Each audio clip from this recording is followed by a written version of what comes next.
Une jeune fille se comportait de manière inhabituelle en présence de son père à la clinique, évitant tout contact visuel et s'agitant nerveusement sur sa chaise. Au début, le personnel pensa qu'il s'agissait simplement d'une anxiété liée à un rendez-vous, mais lorsque le médecin réalisa une échographie, il fixa l'écran avec incrédulité, son calme se transformant rapidement en panique. L'air du début de soirée s'apaisa au-dessus de Santa Rosa, une ville modeste nichée dans le comté de Sonoma, en Californie. Le docteur Evan Laham jeta un coup d'œil à sa montre en sortant précipitamment de la salle d'examen. À 52 ans, il s'était imposé comme un médecin de famille respecté dans la banlieue. Sa clinique indépendante, ouverte quelques années auparavant, fidélisait progressivement sa clientèle. En approchant du poste des infirmières, le docteur Laham lança « Rosa, ceci a été oublié par Madame Hernandez ». Il tendit un étui à lunettes à l'infirmière de garde. Rosa hocha vivement la tête.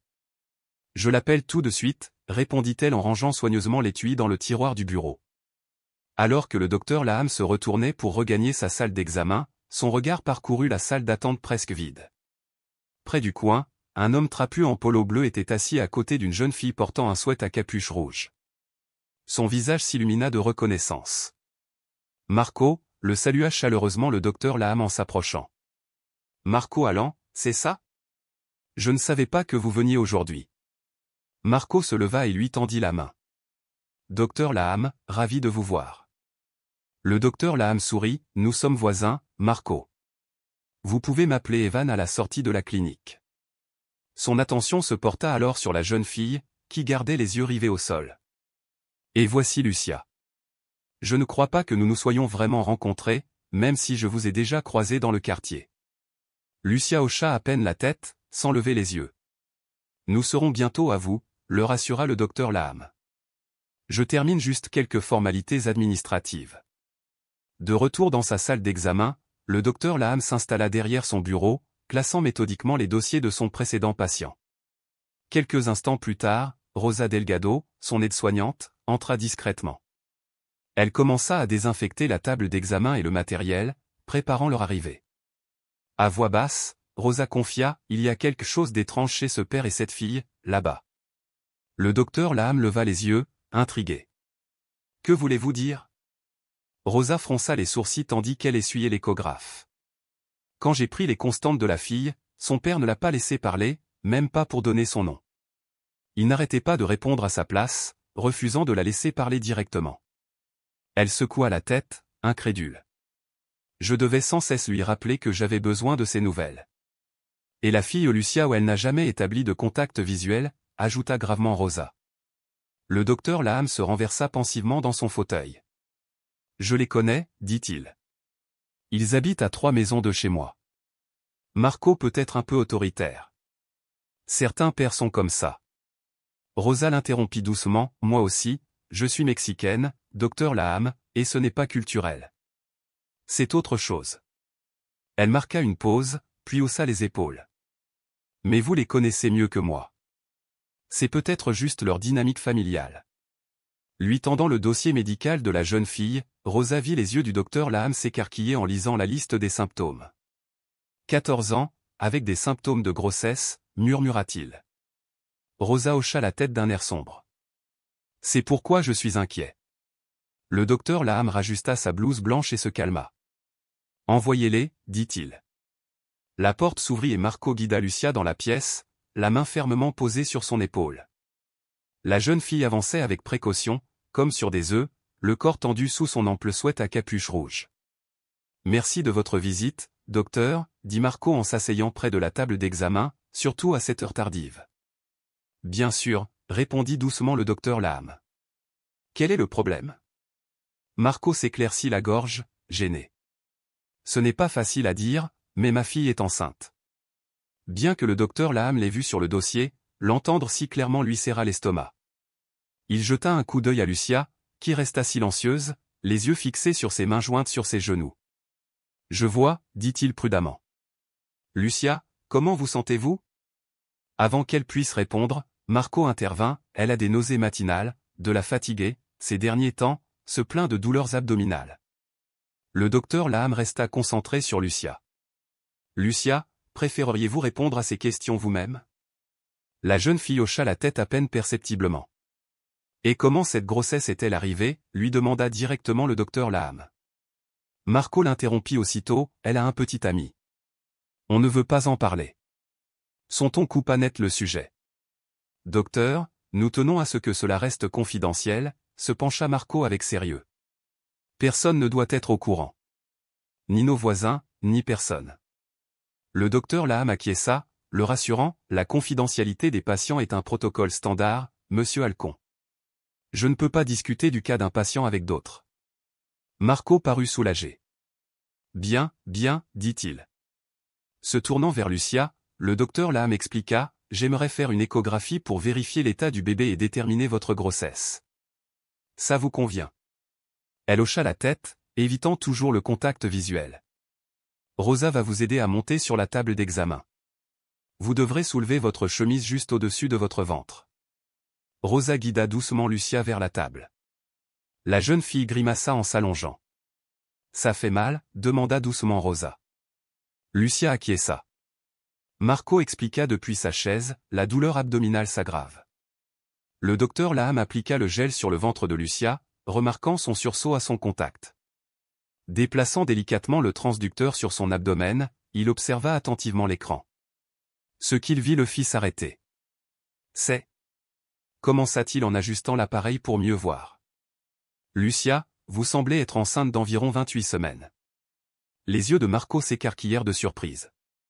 C'est impossible. Ça ne fait pas si longtemps. Le docteur Laham le regarda fixement. L'avez-vous déjà emmené chez un obstétricien? Marco secoua la tête. Non, c'est notre première visite chez le médecin. Le docteur Laham continua d'examiner les images échographiques, les sourcils froncés. C'est une fille, dit-il, mais je constate des signes inquiétants. Son abdomen ne correspond pas au schéma de croissance habituel à 28 semaines. Cela suggère ce qu'on appelle un retard de croissance intra-utérin, ou RCIU. Qu'est-ce que cela signifie? Demanda Marco. Cela signifie que le bébé ne grandit pas normalement. Cela peut être dû à des problèmes placentaires, à des problèmes de santé maternelle ou à des pathologies fœtales, expliqua le docteur Laham en déplaçant à nouveau la sonde pour une surveillance attentive. Je détecte également un rythme cardiaque fœtal irrégulier. Se tournant vers Marco, il dit fermement, Monsieur Alcon, je vous recommande vivement d'emmener Lucia à l'hôpital immédiatement. Elle a besoin de soins spécialisés que je ne peux pas lui prodiguer ici. Le visage de Marco s'assombrit. L'hôpital? Pourquoi ne pas simplement lui donner des médicaments, expliqua patiemment le docteur Laham. Cela nécessite une surveillance poussée et éventuellement une intervention. L'hôpital dispose du matériel et des spécialistes nécessaires pour suivre correctement le développement du bébé.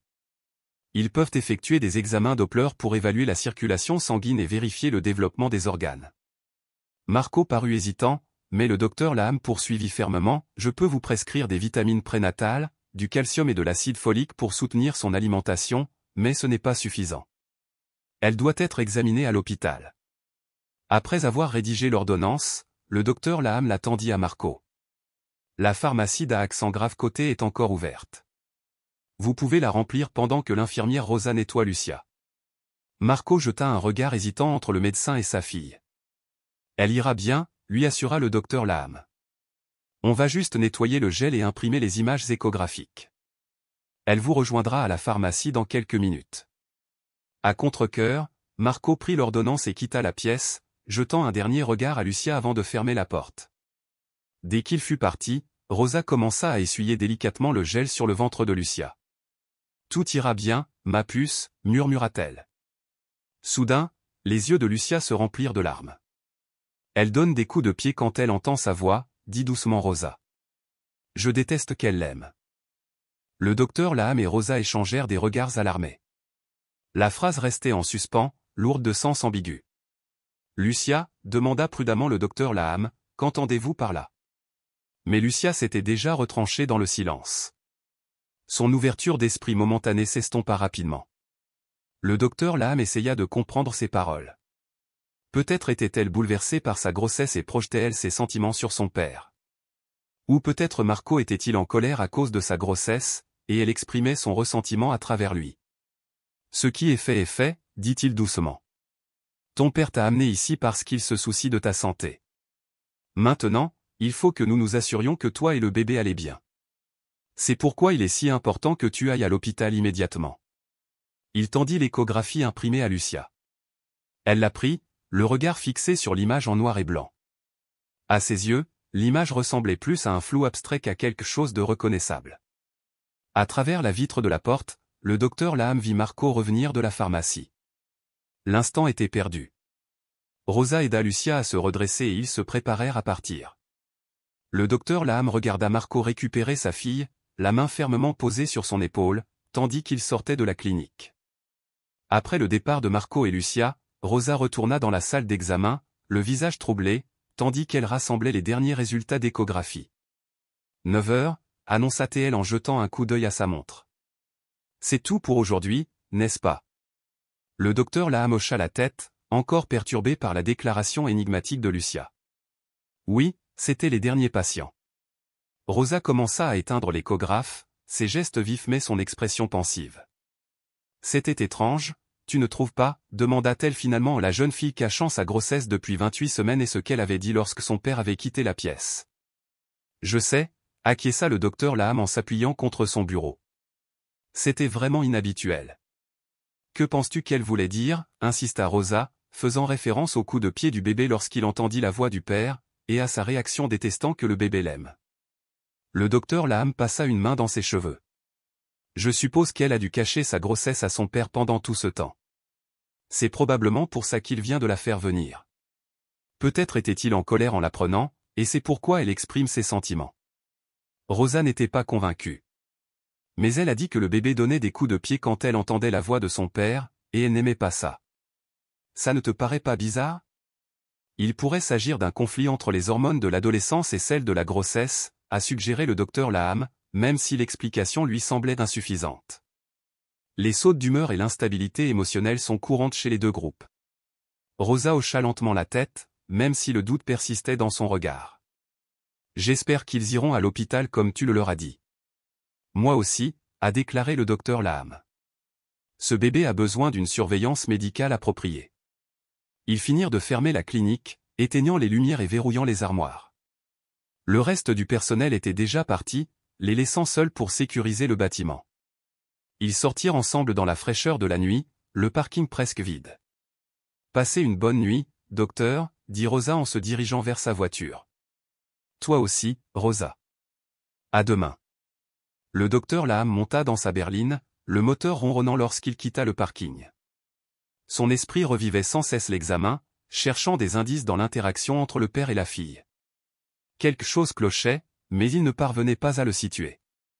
Alors qu'il s'engageait dans son quartier, les lampadaires projetaient de longues ombres sur la rue tranquille de banlieue. Il ralentit en approchant de la résidence Alcon, à 3 maisons de la sienne. Leur voiture était garée dans l'allée. Ils ne sont pas allés à l'hôpital, murmura-t-il pour lui-même, une lueur d'inquiétude s'allumant dans sa poitrine. Il continua sa route jusqu'à chez lui, gara son véhicule dans l'allée et coupa le moteur. Assis dans l'obscurité de sa voiture, il se demandait s'il ne comprenait pas la gravité de la situation, le rythme cardiaque irrégulier, le retard de croissance. Ce n'étaient pas des problèmes mineurs, surtout pour une mère de 14 ans. Il aurait dû rentrer, dîner et se coucher. Ce n'était pas sa responsabilité de traquer les patients qui ignoraient ses conseils médicaux. Mais les mots de Lucia résonnaient dans son esprit, elle donne des coups de pied quand elle entend sa voix. Je déteste qu'elle l'aime. Avec un soupir, le docteur Laham sortit de sa voiture et redescendit la rue jusqu'à la maison des Halcons. Les lumières étaient allumées à l'intérieur, une douce lueur émanant des fenêtres. Il hésita, puis frappa fermement à la porte d'entrée. Au bout d'un moment, la porte s'ouvrit et Marco resta là, la surprise traversant son visage avant de le composer en une expression neutre. Docteur Laham, tout va bien? Je prenais juste de vos nouvelles, docteur, dit Laham d'un ton décontracté. J'ai remarqué que votre voiture était là, et j'étais inquiet, car je vous avais conseillé d'emmener Lucia à l'hôpital immédiatement. L'expression de Marco changea presque imperceptiblement. Ah oui. Merci de votre sollicitude. Lucia est partie à l'hôpital avec sa mère. Je suis resté pour finir quelques travaux. Le docteur Laham cligna des yeux, surpris par cette information. C'était la première fois que la mère de Lucia était mentionnée sur la photo. Je vois, dit-il prudemment. C'est bon à entendre. J'étais inquiet pour l'état du bébé. Oui. Eh bien, elle est entre de bonnes mains maintenant, dit Marco d'un ton sec. Merci d'être passé, docteur, mais il se fait tard et j'ai du travail à terminer. Bien sûr, acquiesça le docteur Laham. Désolé de vous déranger. Bonne nuit, monsieur Halcon. Bonne nuit. La porte se referma fermement derrière lui, laissant le docteur Laham debout sur le porche, un malaise agaçant au ventre. En rentrant chez lui, l'explication de Marco lui revenait en tête.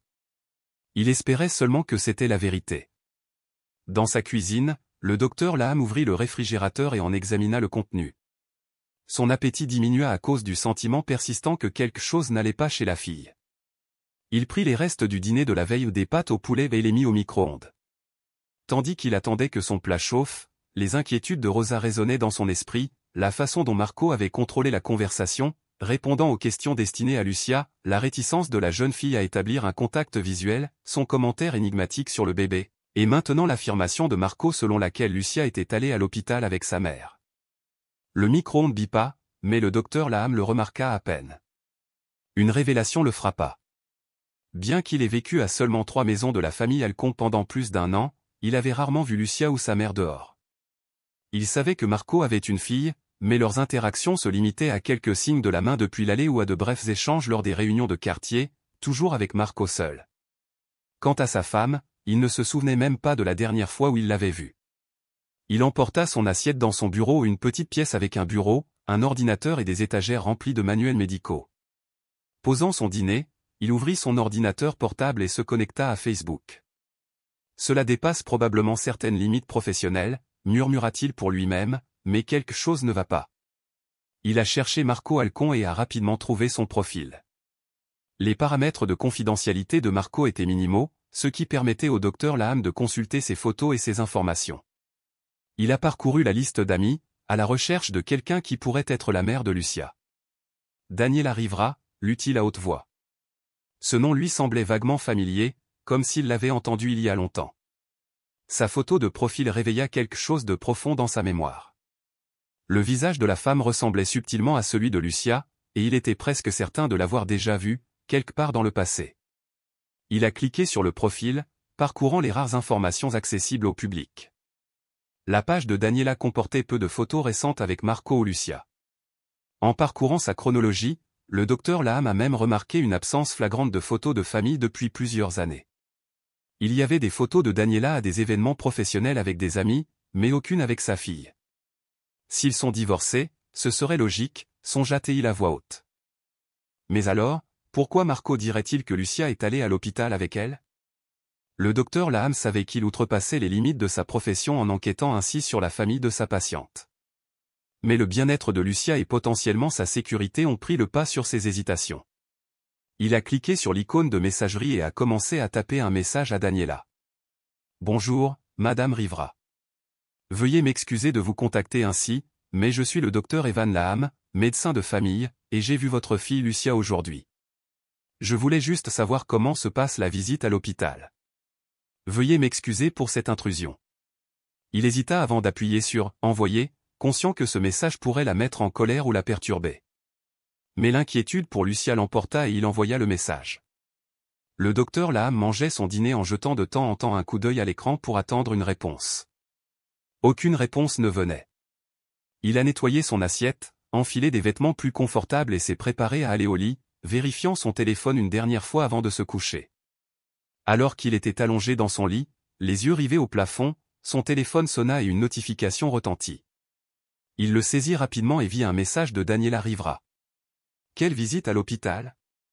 Quelque chose ne va pas avec Lucia? Avant qu'il puisse écrire une réponse, son téléphone s'est mis à sonner. Daniela m'a appelé sur Facebook. Il s'est redressé dans son lit et a répondu « Bonjour, c'est le docteur Laham qui vous appelle. » Docteur, que se passe-t-il? La voix de Daniela était tendue, teintée d'inquiétude. Que veux-tu dire par une visite à l'hôpital? Je ne suis dans aucun hôpital avec Lucia, insista-t-elle. Le docteur Laham sentit son estomac se nouer. Madame Rivera, j'ai vu votre fille à ma clinique ce soir. Elle a été amenée par son père, Marco. Elle est enceinte d'environ 28 semaines. Il y eut une brusque inspiration à l'autre bout du fil. C'est impossible, murmura Daniela. Je n'ai pas vu Lucia depuis presque 3 ans. Marco et moi sommes divorcés depuis 10 ans. Il a la garde exclusive, et je n'ai pas le droit de m'approcher d'elle. Le docteur Laham ferma les yeux, les éléments de la situation commençant à se mettre en place. Madame Rivera, je dois vous expliquer clairement. Lucia est venue à ma clinique avec Marco ce soir. Elle est au 3e trimestre de sa grossesse, mais elle présente un retard de croissance intra-utérin, ce qui signifie que le fœtus ne grandit pas normalement. Cela peut être dû à des problèmes placentaires, à des problèmes de santé maternelle ou à des pathologies fœtales. Il marqua une pause, rassemblant ses pensées avant de poursuivre. J'ai également détecté un rythme cardiaque fœtal irrégulier. Je leur ai conseillé de se rendre immédiatement à l'hôpital pour que des spécialistes réalisent un Doppler et évaluent le développement du bébé. En cas de sous-développement d'organes, notamment pulmonaire et cérébral, des traitements pourraient encore être efficaces, s'il n'est pas trop tard. Daniela resta silencieuse un long moment avant de finalement répondre, la voix brisée. Oh mon Dieu! Ma petite? Elle n'a que 14 ans. Comment est-ce possible? Qui lui a fait ça? Marco a dit qu'elle avait un petit ami, répondit le docteur Laham, même s'il remettait maintenant en question tout ce que Marco lui avait dit. Je ne sais pas quoi faire, admit Daniela, bouleversée. Je veux la voir tout de suite, mais je n'ai pas le droit de m'approcher d'elle. L'ordonnance de protection. Elle s'interrompit, la voix tremblante. S'il vous plaît, docteur, assurez-vous qu'elle va bien. Sinon, appelez la police. Peu importe que Marco me dénonce pour violation de l'ordonnance. C'est de ma fille dont il est question. Je comprends, lui assura le docteur Laham. Mais nous devons être prudents. Lucia est dans un état fragile et nous ne voulons pas déclencher un accouchement prématuré en lui causant un stress supplémentaire. Tu as raison, acquiesça Daniela à contre-cœur. Que vas-tu faire? Je vais la voir à nouveau, promit le docteur Laham, et je vous tiendrai au courant. Pour l'instant, il vaut mieux que vous restiez où vous êtes. Après avoir raccroché, le docteur Laham a consulté le dossier médical électronique de sa clinique sur son ordinateur portable. Il a récupéré les images échographiques de Lucia et les a étudiées attentivement. Les images ont confirmé son diagnostic initial, retard de croissance, fonction placentaire potentiellement altérée et signes inquiétants de diminution du flux sanguin vers le fœtus. Cela signifiait que moins d'oxygène et moins de nutriments parvenaient au bébé, une situation qui pouvait se détériorer rapidement. L'horloge sur sa table de chevet indiquait 22h15. Il était tard pour les visites à domicile, mais l'homme lui avait clairement menti alors que sa fille avait besoin de soins médicaux. Le docteur Laham décida que cela ne pouvait pas attendre le lendemain matin. À ce moment-là, Marco sera peut-être au travail ou trouvera une autre excuse. Il se changea rapidement en vêtements de ville et sortit. La nuit était devenue plus fraîche, un léger brouillard recouvrant le quartier. La maison Halcon se découpait sur le ciel nocturne, ses fenêtres encore éclairées. Il s'approcha de la porte d'entrée avec détermination, prêt à confronter Marco au sujet de son mensonge et à insister pour que Lucia reçoive des soins immédiats. Il frappa fermement, répétant ce qu'il dirait à Marco. Mais quand la porte s'ouvrit, ce n'était pas Marco qui se tenait là, c'était Lucia. Ses yeux s'écarquillèrent légèrement à sa vue. « Docteur Laham » murmura-t-elle nerveusement en jetant un coup d'œil par-dessus son épaule. « Lucia, dit-il doucement, es-tu allée à l'hôpital ?» Elle secoua la tête, ses doigts jouant avec l'ourlet de son sweat à capuche. « Lucia, j'ai besoin que tu me dises la vérité, » dit doucement le docteur Laham. « Que se passe-t-il? Pourquoi as-tu caché ta grossesse si longtemps ?» Lucia ouvrit la bouche pour parler, mais avant qu'elle puisse dire quoi que ce soit, la voix de Marco résonna à l'intérieur de la maison. « Qui est-ce, Lucia? C'est le livreur? Qu'est-ce qui prend autant de temps? » La peur traversa le visage de Lucia. « Va-t'en, s'il te plaît, » murmura-t-elle en fermant la porte. « S'il vous plaît, » dit le docteur Laham en posant la main sur la porte pour l'empêcher de se fermer complètement. « Lucia, je peux vous aider. Laissez-moi vous aider. » Je ne peux pas, souffla-t-elle en fermant la porte. Le docteur Laham se tenait sur le porche, déchiré. Techniquement, il avait fait son devoir, informer Marco des risques et insister pour qu'il soit hospitalisé. Mais quelque chose dans cette maison lui semblait profondément anormal, et il ne pouvait se résoudre à partir. Il avait fait une promesse à Daniela, et cette promesse pesait lourd. Alors qu'il se retournait pour partir, la porte d'entrée s'ouvrit à nouveau. Cette fois, Marco se tenait sur le seuil, l'air assombri par l'agacement. « Docteur Laham, dit-il d'une voix tendue, pourquoi venez-vous sans cesse chez moi? Il est tard. » Monsieur Halcon, commença le docteur Laham, s'efforçant de garder un ton professionnel, je suis préoccupé par l'état de Lucia. Vous m'avez dit qu'elle était allée à l'hôpital avec sa mère, mais je viens d'apprendre que c'est faux. Marco serra les dents. Tu m'as surveillé. Où j'emmène ma fille, ça ne te regarde pas. En tant que médecin, sa santé me regarde, a rétorqué le docteur Laham. L'état du bébé est grave. Retarder le traitement pourrait entraîner des complications, voire pire.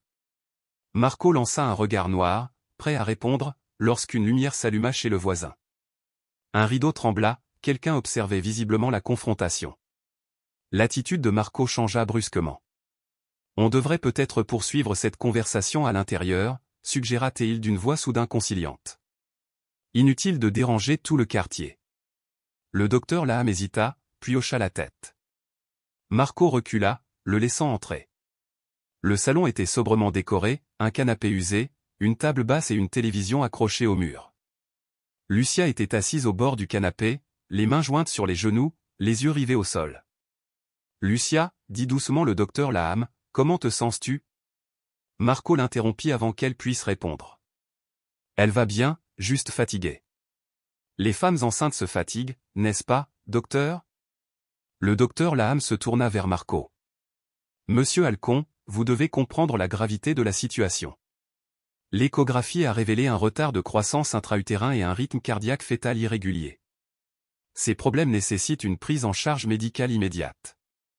Et on aura cette attention, répondit Marco d'un ton apaisant mais le regard froid. Demain matin, à la première heure. Pourquoi attendre, insista le docteur Laham.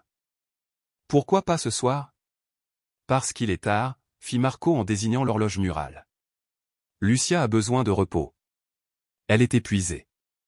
La traîner aux urgences où on va rester assis pendant des heures n'est pas ce dont elle a besoin pour le moment. Le bébé pourrait être en détresse, a expliqué le docteur Laham. Dans une situation comme celle-ci, chaque heure compte. Le bébé ne mourra pas du jour au lendemain, dit Marco d'une voix insensible. Le docteur Laham tressaillit. Avant qu'il puisse répondre, la sonnette retentit. Les épaules de Marco se détendirent légèrement. Ce sera la livraison. J'ai commandé le dîner pour nous. Il se tourna vers Lucia. Attends ici avec le médecin. Je vais chercher à manger. Alors que Marco se dirigeait vers la porte, le docteur Laham en profita pour se rapprocher de Lucia. Ça va, demanda-t-il doucement. Tu veux me dire quelque chose? Lucia jeta un coup d'œil vers la porte, où son père payait le livreur, cherchant de la monnaie dans ses poches. Puis, rapidement, elle fouilla dans sa poche et en sortit plusieurs photos pliées. Elle les glissa dans la main du docteur Laham au moment même où Marco se retournait vers eux. Le docteur Laham a discrètement glissé les photos dans la poche de sa veste sans les regarder. Lucia se pencha et murmura, plus dans la chambre. Je t'aiderai. Je vous le promets, dit doucement le docteur Laham. Vous êtes très courageux. Marco revint avec une boîte à pizza. De quoi parlez-vous tous les deux? Lucia me disait qu'elle avait faim, improvisa doucement le docteur Laham. Ce qui est bien, elle a besoin d'une alimentation adaptée. Tu vois? Je suis un bon père, dit Marco en posant la pizza sur la table basse. Je veille à ce qu'elle mange bien. Il se tourna vers le docteur Laham, passant de la défensive au dédain. Je comprends votre inquiétude, docteur, mais il se fait tard. Comme vous l'avez dit, les femmes enceintes ont besoin de repos. Si elle ne dort pas suffisamment, ce sera aussi mauvais pour le bébé, n'est-ce pas? Le docteur Laham a reconnu le rejet. Oui, le repos est important, a-t-il concédé, mais les soins médicaux le sont tout autant. Et elle les recevra demain matin à la première heure. Je te le promets, insista Marco. Ne voyant aucun moyen d'aller plus loin sans aggraver la situation, le docteur Laham se dirigea à contre-cœur vers la porte. Je reviendrai demain pour voir comment s'est passée la visite à l'hôpital, a-t-il déclaré, envoyant un message clair, il ne laisserait pas passer cette occasion. Bien sûr, répondit Marco, son sourire n'atteignant pas ses yeux. Bonne nuit, docteur. En partant, le docteur Laham jeta un coup d'œil par la fenêtre et vit Marco et Lucia assis à la table, la boîte à pizza ouverte entre eux. Marco parlait avec animation, tandis que Lucia restait immobile, les yeux baissés. De retour chez lui, le docteur Laham sortit rapidement les photos de sa poche. Ce qu'il vit lui glaça le sang. Il y avait 4 photos, chacune montrant Lucia à différents stades de dévêtue sur ce qui semblait être un lit, Marco étant clairement visible sur les images. Les photos documentaient les abus avec des détails saisissants. « Mon Dieu !» murmura le docteur Laham, les mains tremblantes de rage et de dégoût. Il a posé les photos face cachée sur son bureau, incapable de les regarder plus longtemps. Les paroles de Lucia à la clinique résonnèrent dans son esprit avec un nouveau contexte horrible, elle donne des coups de pied quand elle entend sa voix. Je déteste qu'elle l'aime. La vérité s'abattit sur lui comme un poids physique. Marco n'était pas seulement le père de Lucia, il était aussi le père de son bébé. Il n'y avait pas de petit ami. Il n'y avait qu'un prédateur et sa victime vivant à 3 maisons de là. Le docteur Laham a pris son téléphone et a composé le 911. « Service d'urgence », a dit le répartiteur. « Quelle est votre urgence ? » « Je dois signaler un cas de maltraitance et de mise en danger d'enfants », a déclaré le docteur Laham, la voix posée malgré le trouble qui l'habitait. Il s'agit d'une jeune fille de 14 ans, enceinte de 28 semaines. Le père est l'agresseur, et la jeune fille et son enfant à naître ont besoin de soins médicaux immédiats. En attendant l'arrivée de la police, l'esprit du docteur Laham s'emballait. Les photos en sa possession constituaient des preuves accablantes, mais il devait s'assurer qu'elles parviennent aux autorités compétentes. Il devait également alerter Daniela de ce qui se passait. Il a pris des photos des photographies imprimées avec son téléphone, en s'assurant que les images étaient suffisamment claires pour servir de preuve si les originaux étaient perdus ou détruits. Il les a ensuite envoyés à Daniela via Facebook Messenger avec un bref message expliquant qu'il avait contacté la police et qu'ils étaient en route vers la maison de Marco. Son téléphone a sonné presque immédiatement. Daniela rappelait. « J'arrive tout de suite, dit-elle, la voix rauque. Ce monstre, je vais le tuer moi-même. » Daniela, s'il vous plaît, laissez la police s'occuper de ça, a insisté le docteur Laham. Ils sont en route. Le plus important est de sortir Lucia saine et sauve de cette maison et de l'emmener à l'hôpital. Comment une telle chose a-t-elle pu arriver, sanglota Daniela. Comment a-t-il pu faire ça à sa propre fille? Je savais que quelque chose n'allait pas quand il s'est battu avec tant d'acharnement pour obtenir la garde, mais je n'aurais jamais imaginé. Je n'aurais jamais cru qu'il le ferait. Je suis vraiment désolée, docteur, ajouta-t-elle, sans voix. Mais Lucia a appelé à l'aide ce soir. Elle a fait preuve d'un courage incroyable. Maintenant, nous pouvons l'éloigner de lui. Je viendrai quand même, insista Daniela. Je dois être là pour ma fille. Bien sûr, acquiesça le docteur Laham. Laissez d'abord la police faire son travail. Après avoir raccroché, le docteur Laham arpentait son salon, vérifiant la fenêtre toutes les quelques minutes à la recherche de signes de la police. Cela semblait durer des heures, même si seulement 20 minutes s'étaient écoulées depuis son appel. Finalement, il vit les gyrophares des voitures de police qui s'engageaient dans la rue, se déplaçant lentement sans sirène dans une approche tactique pour éviter d'alerter Marco. Le docteur Laham s'est précipité dehors pour les rencontrer. 3 voitures de police stationnées à une courte distance de la maison Halcon. 6 officiers sont apparus et le docteur Laham s'est approché de celui qui semblait être le responsable. Docteur Evan Laham, se présenta-t-il. C'est moi qui ai appelé. L'officier hocha la tête. Inspecteur Moral, avez-vous des preuves d'abus sexuels? Oui, répondit le docteur Laham en lui tendant les photos. La victime me les a données il y a moins d'1 heure. Elle m'a indiqué qu'il y en avait d'autres dans la maison. Le détective Moral a examiné les photos, son expression se durcissant. Et la fille est enceinte? Oui. 28 semaines. Il y a de sérieux problèmes médicaux pour elle et le bébé. Elle a besoin de soins hospitaliers immédiats. Un autre policier s'est approché. La maison est calme, inspecteur. Les lumières sont toujours allumées à l'intérieur. Très bien, a déclaré le détective Moral, en remettant les photos à un autre officier qui les a placées dans un sac de preuves. Docteur Laham, veuillez patienter ici. Nous allons nous approcher de la maison. Les officiers se sont dirigés vers la résidence Halcon, se positionnant stratégiquement. Le détective Moral et un autre officier se sont rendus à la porte d'entrée tandis que d'autres couvraient les voies d'évacuation potentielles. Le docteur Laham regarda le détective Moral frapper fermement. Aucune réponse. Il frappa à nouveau, plus fort cette fois, annonçant la présence de la police. Toujours rien. Les officiers échangèrent des regards. Le détective Moral a parlé dans sa radio et quelques instants plus tard, les agents à l'arrière de la maison ont confirmé qu'ils pouvaient voir du mouvement à l'intérieur mais que personne ne s'approchait de la porte.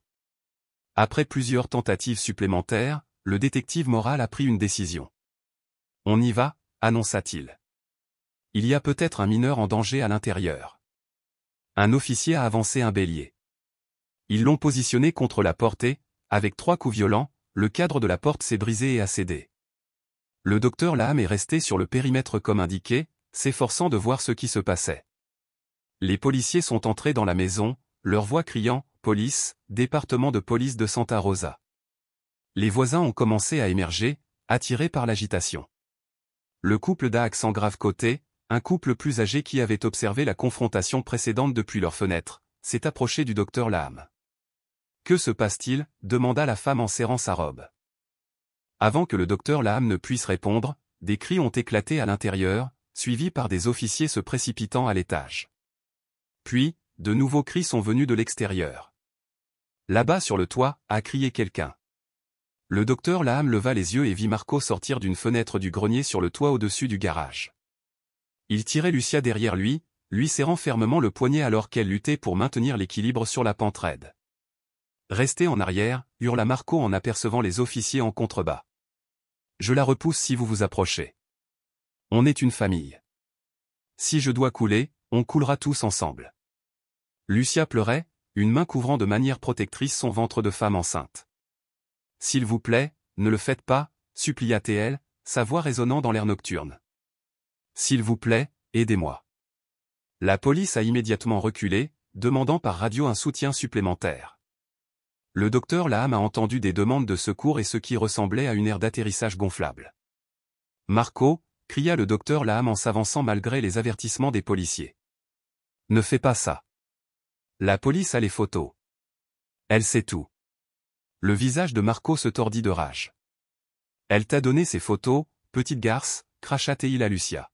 « Après tout ce que j'ai fait pour toi, tu ne mérites pas de vivre. » Une voiture s'est arrêtée en crissant au bord du périmètre de police.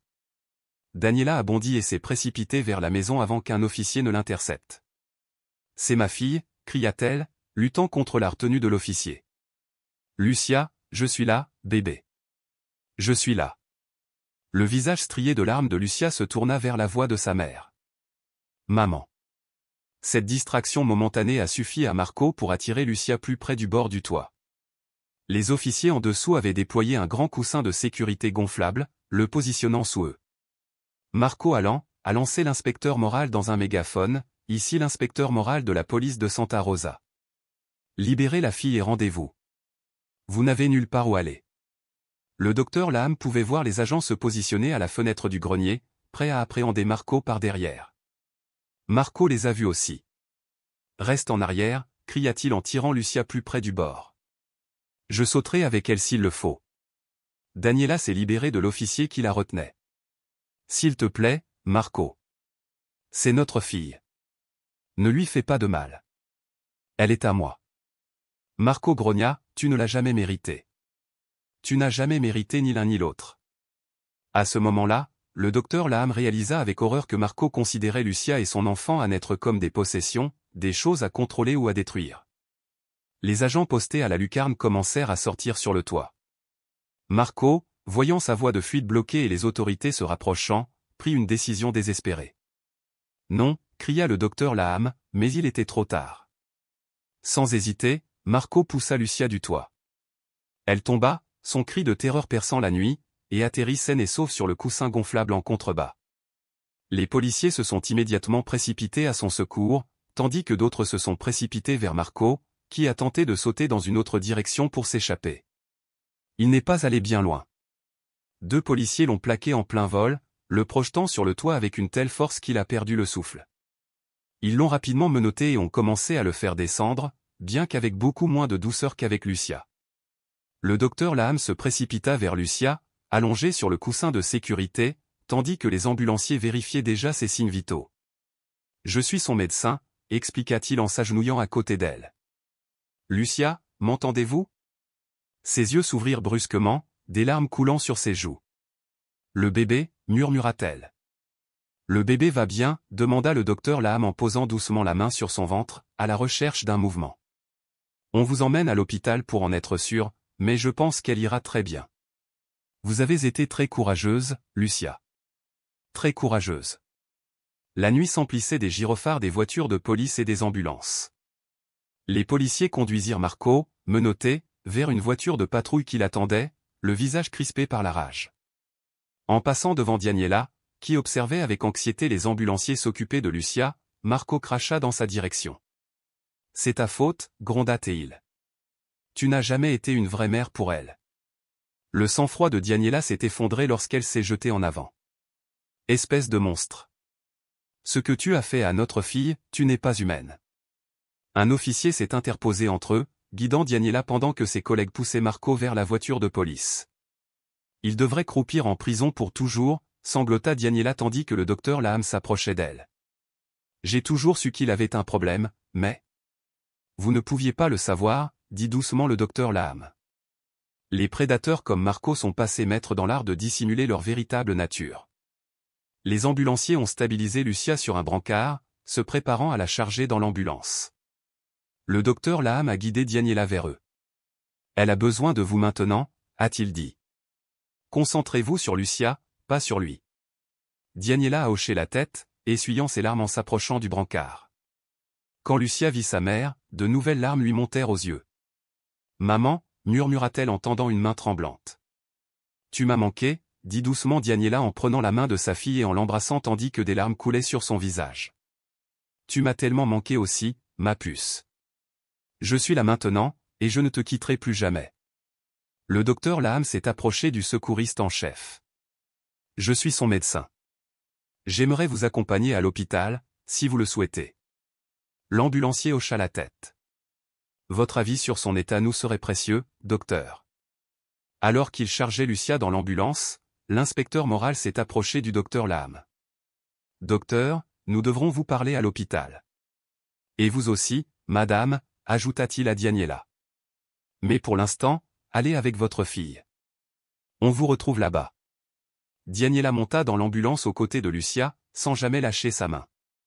Le docteur Laham la suivit, assis en face d'elle, tandis que les ambulanciers continuaient de surveiller les signes vitaux de Lucia. Dans l'ambulance, le docteur Laham a utilisé son stéthoscope pour écouter le cœur du bébé. Le rythme cardiaque est encore irrégulier, mais fort, a-t-il expliqué à Lucia. La chute ne semble pas avoir causé de traumatisme immédiat, mais l'hôpital procédera à un examen plus approfondi. L'ambulance filait à toute vitesse dans les rues calmes de Santa Rosa, sirène hurlante. Le docteur Laham regardait Daniela caresser les cheveux de Lucia en murmurant de douces paroles rassurantes. Malgré des années de séparation, leur lien restait intact, témoignant de la résilience des liens familiaux, même face à des interférences monstrueuses. Ils arrivèrent à l'hôpital où une équipe d'urgences obstétricales les attendait. Le docteur Laham expliqua brièvement la situation au médecin traitant, le docteur Elena Vasquez, spécialiste des grossesses à risque. 28 semaines avec un RCIU et une arythmie fœtale, a-t-il résumé tandis qu'ils emmenaient Lucia en salle d'examen. Et un traumatisme potentiel dû à la chute, même si elle a atterri sur un coussin gonflable. Le docteur Vasquez hocha la tête. On s'en occupe. Docteur Laham, merci pour votre intervention rapide ce soir. Alors que l'équipe médicale commençait son travail, le docteur Laham rejoignit Daniela dans la salle d'attente. L'inspecteur moral arriva peu après, accompagné d'un autre agent et d'une femme qui se présenta comme Rebecca Miller, des services de protection de l'enfance. Nous devons comprendre exactement ce qui s'est passé ce soir, commença l'inspecteur moral. Docteur Laham, veuillez reprendre depuis le début. Le docteur Laham a raconté les événements de la soirée, de la visite de Lucia à sa clinique à ses inquiétudes grandissantes, jusqu'à la découverte de la vérité grâce aux photos. Marco prétendait que le père du bébé était son petit ami, a-t-il expliqué. Mais le commentaire de Lucia à la clinique concernant les coups de pied du bébé lorsqu'elle a entendu sa voix prend aujourd'hui une tournure terrifiante. L'inspecteur moral hocha la tête d'un air sombre. Nous avons trouvé une pièce cachée au sous-sol, comme vous le soupçonniez d'après ce que Lucia vous a dit. Il semble que ce soit là que la plupart des abus ont eu lieu. Il y avait des caméras, du matériel d'enregistrement et d'autres objets. Daniela se couvrit la bouche, étouffant un sanglot. Sa chambre contenait des centaines de photos de Lucia, poursuivit l'inspecteur, certaines datant de plusieurs années. Cela dure depuis longtemps. Comment cela a-t-il pu arriver? Demanda Daniela, la voix brisée. Comment est-ce que personne n'a pu le remarquer? Les prédateurs comme Marco sont passés maîtres dans l'art de l'isolement et de la manipulation, a expliqué Madame Miller des services de protection de l'enfance. Ils coupent progressivement les liens de leurs victimes avec leur réseau de soutien, amis, famille, et même école. Nous aurons une idée plus précise de la situation lorsque Lucia pourra faire sa déclaration. L'inspecteur moral se tourna vers Daniela. Mademoiselle Rivera, nous devons comprendre comment Marco a obtenu la garde de Lucia. Cela pourrait nous aider à constituer un dossier plus solide contre lui. Daniela s'essuya les yeux, l'air peiné. Je ne suis pas fier de ce qui s'est passé. Après notre divorce avec Marco, il y a 10 ans, j'étais une mère célibataire qui travaillait de nuit dans un casino. Nous avions des difficultés financières. Elle prit une profonde inspiration avant de poursuivre. J'ai commencé à fréquenter des parties de poker clandestines, pensant pouvoir optimiser mes revenus et offrir une vie meilleure à Lucia, mais cela a vite dégénéré en addiction. Un soir, la maison a été perquisitionnée, et c'est là que la police a découvert que j'avais laissé Lucia, alors âgée de 7 ans, seule à la maison. Des larmes coulaient sur son visage. Marco a saisi l'occasion. Il s'est présenté comme un parent stable et responsable. Le tribunal lui a accordé la garde, et je n'ai eu droit qu'à des visites surveillées. Puis il a déménagé à Santa Rosa et a obtenu une ordonnance restrictive, affirmant que j'étais instable et que j'avais une mauvaise influence sur Lucia.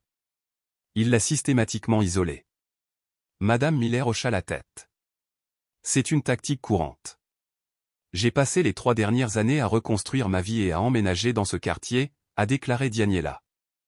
J'ai maintenant un emploi stable et un appartement avec une 2e chambre prêt pour Lucia. J'ai économisé tout mon argent pour me battre à nouveau pour la garde de mon enfant, mais Marco a déjoué toutes mes tentatives pour la joindre.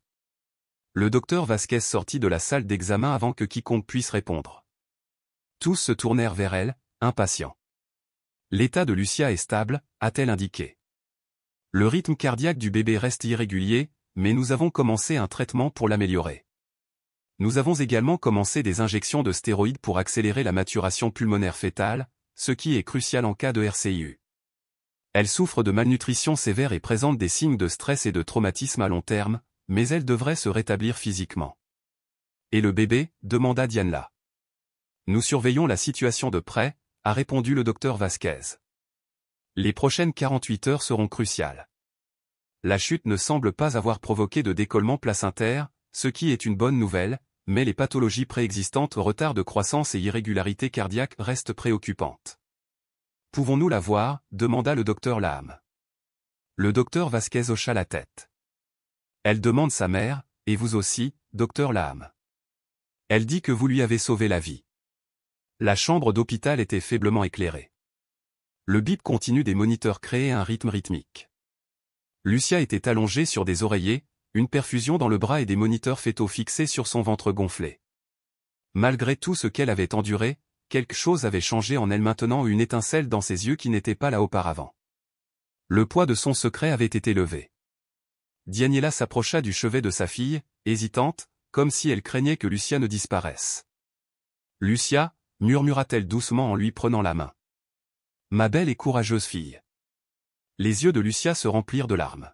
« Maman » dit-elle d'une voix plus forte que tout à l'heure. « Tu es revenue me chercher. » « Je n'ai jamais cessé d'essayer de revenir, » lui assura Daniela en se perchant prudemment au bord du lit. « Ton père a rendu cela impossible, mais c'est fini maintenant.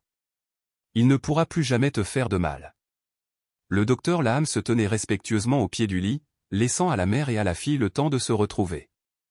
L'inspecteur moral et Madame Miller, du CPS, attendaient près de la porte, conscients de la délicatesse du moment. Au bout de quelques minutes, Lucia leva les yeux vers le docteur Laham. « Merci, dit-elle simplement, de m'avoir cru, de nous avoir aidés. »« Vous êtes courageuse, Lucia, » répondit le docteur Laham. « Vous avez trouvé le courage de demander de l'aide, et c'est ce qui vous a sauvé, vous et votre bébé. » L'inspecteur moral s'avança. « Lucia, je sais que c'est difficile, mais nous devons vous poser quelques questions pour monter notre dossier contre votre père. Ça vous convient ?» Lucia jeta un coup d'œil à sa mère, qui lui serra la main pour la rassurer. « C'est ton choix, ma chérie. Quoi que tu décides, je suis là pour toi. Lucia hocha lentement la tête. Je veux dire la vérité, toute la vérité. Prenez votre temps, dit doucement Madame Miller. Et si vous devez vous arrêter, dites-le-moi. Lucia prit une profonde inspiration et commença à parler, sa voix gagnant en force à mesure qu'elle continuait. Il n'y a jamais eu de petit ami, confirma-t-elle ce qu'il soupçonnait déjà. Mon père, c'est aussi le père de mon bébé. Elle raconta comment Marco avait commencé à la maltraiter peu après avoir obtenu la garde exclusive. Comment il m'a systématiquement isolé du monde extérieur. Il m'a retiré de l'école en me disant qu'il me ferait l'école à la maison, mais il n'y avait jamais de véritable cours, juste assez pour que je puisse répondre à des questions simples si on me les posait. Les violences se sont intensifiées au fil des ans. Dès que quelqu'un venait à la maison, il m'enfermait au sous-sol. Il y a une pièce cachée qu'il a construite. C'est là que la plupart des événements se sont produits. Le docteur Laham pensa aux preuves que la police avait trouvées dans cette pièce du sous-sol et ressentit une vague de nausée. Quand je suis tombée enceinte, poursuit Lucia, il était d'abord en colère. Il a parlé de me forcer à avorter, mais il a changé d'avis. Il est devenu protecteur envers le bébé. Il a dit qu'il était à nous. Elle frissonna à se souvenir. Le bébé a commencé à donner des coups de pied il y a quelques mois. J'ai remarqué qu'elle donnait des coups de pied dès qu'elle entendait sa voix. Ça me rendait malade. Je détestais qu'elle lui réponde. Lucia posa une main protectrice sur son ventre. Mais ce n'est pas sa faute. Elle est innocente dans tout ça. Bien sûr qu'elle l'est, lui assura Daniela. J'ai commencé à me sentir très mal il y a environ 2 semaines, explique Lucia. J'avais de fortes douleurs à l'estomac et des vertiges. Au début, il n'y prêtait pas attention, mais comme j'avais du mal à sortir du lit, il m'a finalement emmené chez un médecin. C'est alors que nous sommes allés à la clinique du docteur Laham. L'inspecteur moral hocha la tête et prit des notes. Les photos que vous avez données au docteur Laham, comment avez-vous réussi à les obtenir? Mon père prenait tout le temps des photos, dit-elle doucement. Il les gardait dans une boîte dans son placard. J'en ai pris quelques-unes en cachette pendant qu'il prenait sa douche ce soir, avant notre départ pour la clinique, sachant qu'il serait absent pour nous y emmener. Cela faisait très longtemps qu'il ne m'avait pas laissé sortir. Je ne savais pas quoi faire des photos, ni à qui faire confiance, mais quand le docteur Laham est venu chez nous, je me suis dit qu'il pourrait peut-être m'aider. Vous avez fait exactement ce qu'il fallait, lui a assuré le docteur Laham. Le docteur Vasquez est retourné voir Lucia et évaluer les bandelettes de surveillance fœtale. Le médicament semble soulager les irrégularités cardiaques, a-t-elle indiqué. Et vos signes vitaux se stabilisent, Lucia. C'est une excellente nouvelle. Que se passe-t-il maintenant, demanda Lucia en regardant les adultes présents dans la pièce. Madame Miller s'est avancée. Vous resterez à l'hôpital jusqu'à ce que votre sortie soit autorisée. Ensuite, nous déterminerons les meilleures conditions de vie pour vous et votre bébé. Elle rentre à la maison avec moi, dit fermement Daniela. Je m'y suis préparé depuis des années. J'ai une chambre pour elle, des économies pour ses soins au tout. Madame Miller hocha la tête. Vu les circonstances, cela me semble le placement le plus approprié. Nous devrons procéder à une évaluation du domicile, mais tant que tout est en ordre, je ne vois aucun problème à ce que Lucia soit confiée à vos soins. Et mon père, demanda Lucia avec hésitation. Il est en garde à vue, lui assura l'inspecteur moral. Compte tenu des preuves que nous avons recueillies, les photos, la pièce secrète, votre témoignage, il sera accusé de multiples crimes, maltraitance infantile, agression sexuelle, inceste, mise en danger d'enfants, et bien d'autres. Il ne sortira pas de prison avant très longtemps. Lucia hocha la tête, un mélange de soulagement, de tristesse et de sentiment de résignation traversant son visage. Et le bébé, demanda-t-elle en se tournant vers le docteur Vasquez. Est-ce qu'elle va bien? Nous faisons tout notre possible, a promis le docteur Vasquez. Les prochaines semaines seront cruciales. Nous allons poursuivre les injections de stéroïdes pour favoriser le développement de ses poumons, surveiller étroitement son cœur et nous concentrer sur l'amélioration de votre alimentation pour lui donner toutes les chances de guérison possibles. Je veux la garder, dit doucement Lucia, surprenant tout le monde. Je sais que je suis jeune, mais elle n'est pas responsable de la façon dont elle est venue au monde. Je ne veux pas qu'elle souffre pour ce qu'il a fait. Daniela serra la main de sa fille. Nous l'élèverons ensemble, promit-elle.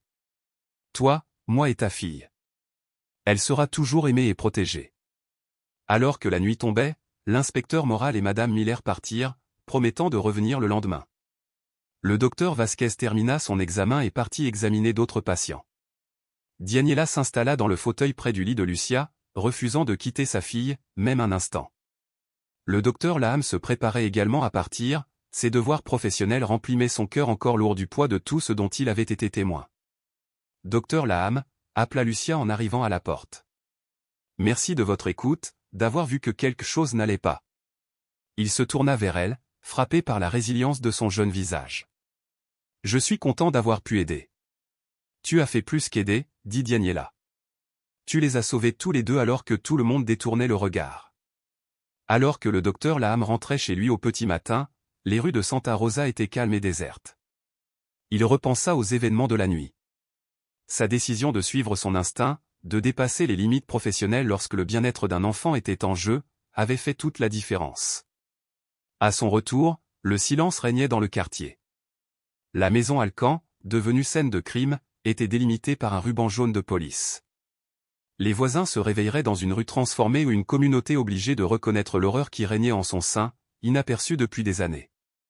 Le docteur Laham rentra chez lui, épuisé, mais en paix avec ses choix.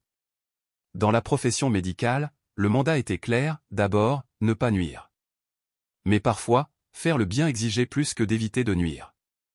Il fallait agir, avoir du courage et la volonté de voir ce que les autres avaient manqué. Alors qu'il s'allongeait enfin pour se reposer, le docteur Laham pensa à Lucia et à sa fille Annette, toutes deux victimes d'une cruauté indicible, qui avaient désormais la chance de prendre un nouveau départ. Leur chemin vers la guérison serait long et difficile, mais elles ne le feraient pas seules. Parfois, se disait-il tandis que le sommeil le gagnait, le diagnostic le plus important était celui qui allait au-delà des symptômes médicaux, celui qui reconnaissait la souffrance humaine sous la surface, les cris silencieux à l'aide qui prenaient la forme de regards détournés, de mots énigmatiques et d'actes courageux de confiance désespérée. Au final, ce ne sont pas seulement les connaissances médicales qui ont sauvé des vies. C'est la compassion, l'attention et le courage d'agir lorsque d'autres se sont détournés.